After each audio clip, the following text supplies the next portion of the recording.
O Senhor esteja convosco. Ele está no meio de nós.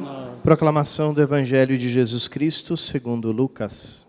Glória a vós, Senhor.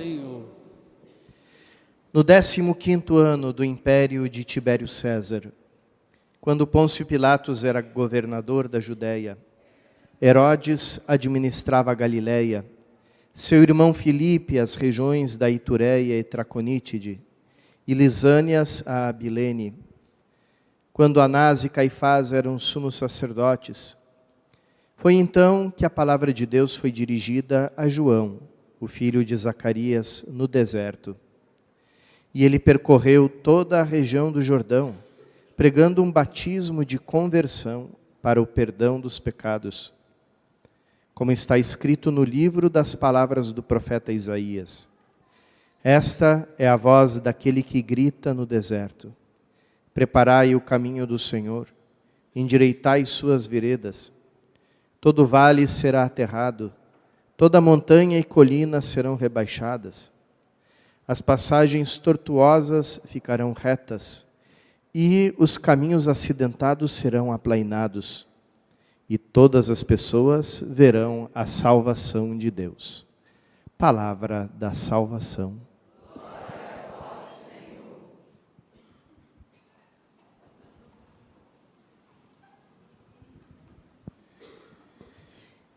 Irmãos e irmãs, Lucas, no seu 3º capítulo do Evangelho, faz uma proclamação solene do início da vida pública de Jesus, que vai começar justamente depois da pregação de João Batista. E essa proclamação, ela coloca toda a situação do mundo, a situação geopolítica do mundo da sua época. Quem era o imperador do Império Romano, Tibério, depois aquela região da Galileia administrada por Herodes, depois os demais personagens, reis, governadores, procuradores, e não somente qual era a ordem civil da época, mas também qual era a ordem religiosa. A Jerusalém, a região do templo, tinha como chefes religiosos os sumos sacerdotes. Na verdade, era um só o sumo sacerdote, que era, naquela época, Caifás, mas Caifás era de uma família sacerdotal muito poderosa, cujo patriarca era Anás, e Caifás era genro dele.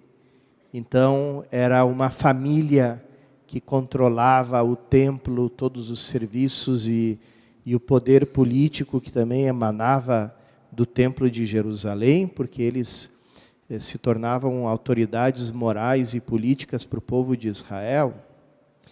E aquele mundo descrito por Lucas, e que depois os historiadores, os arqueólogos viram e constataram que é descrito com uma exatidão histórica perfeita e acurada, cada nome de cada posto burocrático, político que aparece na obra de Lucas é perfeitamente descrito na sua época, com o nome da pessoa, etc. Então, Lucas coloca todo esse quadro de uma ordem social, de uma ordem institucional, de uma ordem política, de uma ordem religiosa, que tinha chegado na época a um grande equilíbrio. Era a época da Pax Romana, aquela paz no mundo inteiro, inaugurada pelo imperador Augusto, depois conservada por Tibério, onde não era só uma tirania, porque a gente muitas vezes enxerga o Império Romano com o filtro de Israel, que considerava o Império Romano um império tirano, escravizador, que não respeitava a religião judaica, que queria impor o paganismo, enfim, toda aquela má vontade. Mas não era assim com todos os povos. Muitos povos receberam a civilização romana de braços abertos, porque ela trazia paz, segurança, prosperidade, civilização, cultura para o mundo inteiro. Então, o mundo, naquela época, experimentou uma era de prosperidade nunca vista. Foi a primeira, não digo a primeira, mas foi a melhor sucedida globalização da história antiga, onde os romanos abriram grandes estradas que existem até hoje, né? A Via Ápia, a Via Aurélia, todas aquelas grandes estradas que atravessavam o mundo inteiro, onde passavam mercadorias, onde se podia comerciar. Enfim, uma era próspera, pacífica e de alto grau civilizatório no mundo antigo, como depois levaram, quando ela foi destruída, se levaram muitos séculos para chegar naquele mesmo patamar. E em alguns aspectos nunca mais se chegou àquele patamar. E, no entanto, o que diz Lucas? Que a palavra de Deus não encontrou lugar ali, não encontrou lugar naquela estrutura, não encontrou lugar naquela ordem, não encontrou lugar naquela civilização, naquela cultura, não encontrou lugar naquele equilíbrio político, geopolítico, econômico, social. Não encontrou lugar nem sequer na ordem religiosa da época, porque Deus, a palavra de Deus não foi dirigida ao sumo sacerdote, que era o máximo representante de Deus para o povo de Israel. Onde é que a palavra de Deus encontrou lugar? Encontrou lugar no deserto, no lugar menos provável. O deserto, que é o lugar do caos, que é o lugar da desordem. É bonito, se vocês leem e analisam que provavelmente a maior obra da literatura brasileira, e que trata justamente desse tema, né?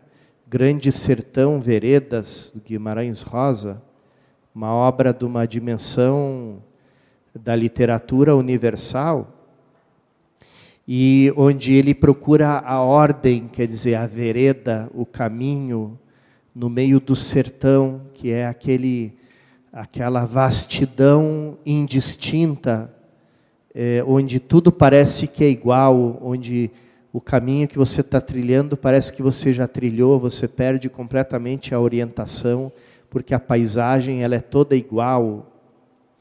Então, é ali naquele lugar perdido, naquele lugar sem ordem, naquele lugar caótico e naquele lugar solitário, é ali que a palavra de Deus encontrou o seu lugar.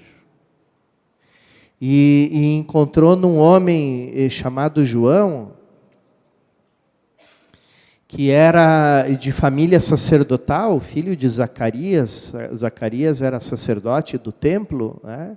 Lucas conta no seu evangelho todo o anúncio do anjo a Zacarias, o nascimento de João Batista, né? Todos esses eventos que estão tão estreitamente relacionados com o nascimento de Cristo. E João, ele não vai fazer carreira no templo, que era o normal e quase o obrigatório para ele, porque quem servia no templo era de uma família, era de uma tribo, eram os levitas, era dos filhos de Levi, né? Um dos filhos de Israel, Levi, que gerou a família levítica, e era a família que não tinha terra, mas que era responsável pelos serviços do templo. Então, todo mundo que era da família de Levi devia se ocupar do templo e entrar na carreira sacerdotal. E João Batista, ele sai dali, ele sai daquele contexto, ele sai do templo e ele vai pregar no lugar que parece, pela lógica humana, o pior lugar do mundo para alguém pregar, que é o deserto. Porque até hoje se virou uma espécie de dito popular, né? Eu sou a voz que clama no deserto, né? Quando alguém diz que está falando uma coisa e ninguém está dando ouvidos, que ninguém está prestando atenção, a pessoa diz, eu sou a voz que grita no deserto. E a voz que gritava no deserto era a voz de João Batista, anunciando a salvação.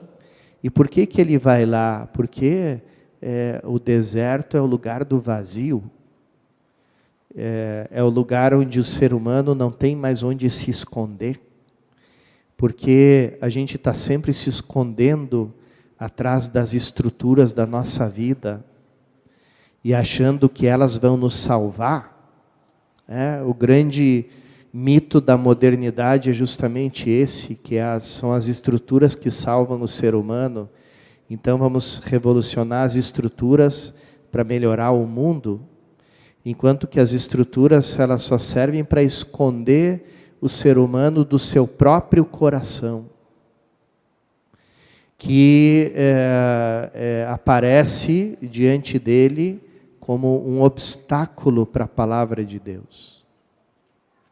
Então, Deus, olhando aquela ordem toda que o ser humano tinha construído, não encontrou um caminho para a palavra dele.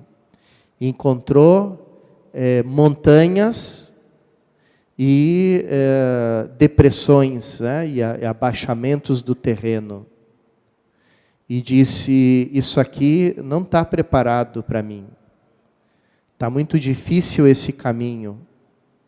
Como é que eu vou atravessar essa montanha aqui, que é a montanha da soberba, da autossuficiência do ser humano? Do projeto humano que diz, nós podemos fazer um mundo perfeito sem precisar de Deus. Como é que a palavra de Deus vai correr por essa montanha de soberba, de orgulho, de autossuficiência?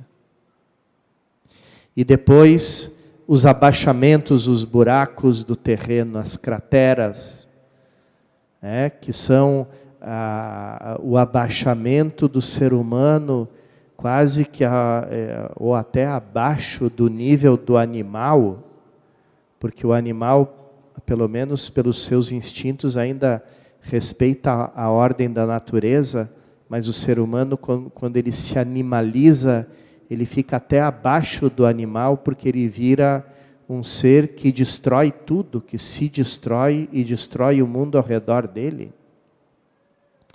Então, diante desse quadro, por um lado, umas estruturas erguidas pelo orgulho humano para dizer, viu, criamos o mundo perfeito, não precisamos de Deus. E do outro lado, o ser humano caindo nas piores baixezas, nas piores depravações, nas piores distorções, nas piores escravidões, dos piores vícios. Esse mundo, esse caminho, não dá para a palavra de Deus atravessar por ele. As montanhas precisam ser abaixadas. O ser humano tem que reconhecer que esse mundo que ele criou não faz ele feliz. A gente sabe, né, e os estudos comprovam que muitos daqueles países mais ricos e mais prósperos são os países onde as pessoas estão mais tristes. Por quê? Porque o coração humano não foi criado para simplesmente ficar contente com a abundância das coisas deste mundo. Então, eles estão rodeados daquilo, mas estão sem Deus, né? E os países mais ricos são os países que estão transformando as igrejas em escolas, em bibliotecas, em boates, em bares, em restaurantes e tudo, né? E estão abandonando completamente a fé, e aí encontram esse vazio. E depois, os vales precisam ser preenchidos. Esse estado do ser humano de rebaixamento, e que existiam, né, na época do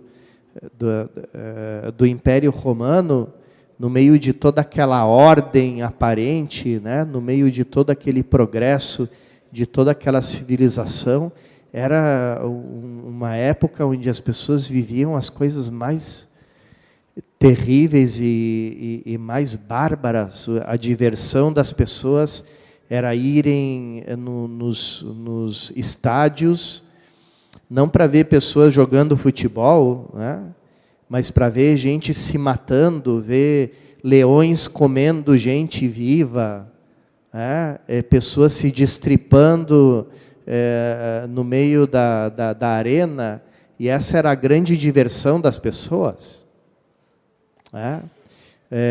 As lutas dos gladiadores. Santo Agostinho conta nas suas confissões que ele tinha entendido, mesmo antes de ser cristão, que aqueles espetáculos só serviam para tornar a alma da pessoa grosseira e vulgar. E tinha feito o propósito de não ir mais nesses espetáculos. E aí os amigos dele tanto convidaram ele que ele aceitou ir, mas ele disse com ele mesmo: eu vou, mas vou ficar de olhos fechados para não ver nada. E ele ficou de olhos fechados. Aí aconteceu algum lance no meio da arena espetacular, que o povo todo gritou ao mesmo tempo, né? Teve aquele grito da multidão. E ali, instintivamente, Agostinho abriu os olhos para ver o que será que aconteceu. E ele conta nas suas confissões: em poucos minutos eu estava lá pulando e gritando que nem um animal, que nem todos os outros, torcendo e me alegrando vendo as pessoas arrancarem as tripas umas das outras no meio da arena. E, irmãos e irmãs, a gente está voltando ao mesmo estado de decadência moral. Isso a gente não precisa de muitos exemplos aqui para lembrarem disso, né? E nem convém falar numa homilia certos exemplos concretos do que a gente encontra por aí, né? O que talvez esteja acontecendo é que a gente está se acostumando aos poucos com as coisas, né? Estão usando aquela técnica do sapo na panela, né? Que se você joga um sapo numa panela com água fervente, o sapo dá um pulo e sai e se salva. Mas se você coloca ele numa panela de água fria e vai esquentando ela aos pouquinhos, né? Ele é um animal de sangue frio. Então ele não vai percebendo que ele está cozinhando aos poucos, e ali ele morre, né? Por favor, não vão fazer isso em casa, né? As crianças aí não façam esse experimento do sapo na panela em casa. Mas é isso que estão fazendo conosco. Cada dia colocam uma coisa pior, uma coisa mais degradante, uma coisa mais emburrecedora e mais escravizadora do ser humano, e a cada dia vão nos dando uma dose um pouquinho maior do veneno, e quando a gente vê, a gente está piores que os animais. Então, o nosso mundo também não é muito diferente daquele que Lucas descreveu, uma ordem aparente, mas no fundo do coração uma profunda desordem. E aqui é o momento do cristão olhar para o seu coração e se perguntar o quanto dessa desordem também está presente no meu coração. O quanto desse orgulho e dessa autossuficiência e dessa confiança nas estruturas entrou no meu coração. Essa confiança que me dispensa de uma verdadeira conversão, de um verdadeiro voltar-se para Deus. E depois, o quanto desse rebaixamento entrou no meu coração, o quanto desse gosto por aquilo que é feio, por aquilo que é vulgar, por aquilo que é grosseiro, animalesco e de mau gosto, entrou no meu coração. Porque nós vivemos nesse meio e não somos impermeáveis. Então é a hora de a gente escutar a voz que clama no deserto e que diz: ajeitem esses caminhos aí, abaixem essas montanhas aí de orgulho, de soberba, de vaidade, e subam esses vales aí desse comportamento escravizado pelas coisas menos humanas que a gente encontra no nosso mundo, na nossa cultura. E assim a gente prepara, por meio dessa escuta e desse nosso esvaziamento, desse nosso deserto interior, a gente prepara um caminho para escutar a palavra de Deus, porque é ali onde ela é dirigida, ali onde ela encontra espaço. Que nesse advento, irmãos e irmãs, Cristo nos dê a graça de fazer e abrir em nós um espaço para a sua salvação.